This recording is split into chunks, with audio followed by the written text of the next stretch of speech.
Pangamba ng ilang motorista, magdulot ng aksidente ang lubak-lubak na kalsada sa ilang lugar sa Mangaldan, Pangasinan. Ayon sa lokal na pamahalaan, dulot siya ng mga pag-ulan, pati na rin ang pagdaan ng malalaki at mabibigat na sasakyan. May unang balita live si Sandy Salvacio ng GMA Regional TV. Sandy?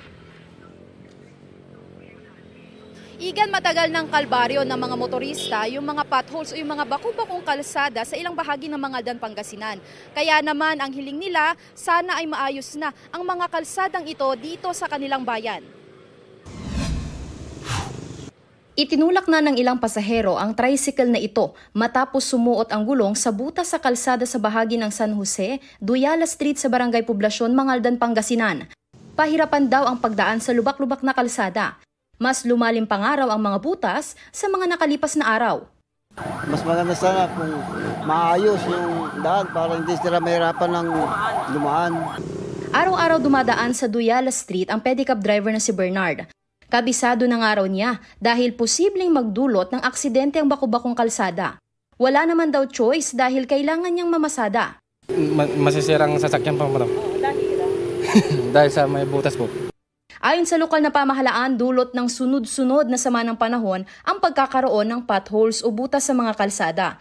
Idagdag pa rito ang pagdaan ng mga malalaki at mabibigat na mga sasakyan. Bilang agarang aksyon, naglagay ng buhangin at sandbag sa mga pothole. Since this is a province or national roads, yung mga iba. So, hindi po sa ako. Pero, ang tinitingnan po din mabuti na ito ay hindi po makadisgrasya ng ating mga constituents, no? Nakikipag-ugnayan na raw ang national government sa LG. Nangako raw ito na aayusin ang mga pothole sa lugar.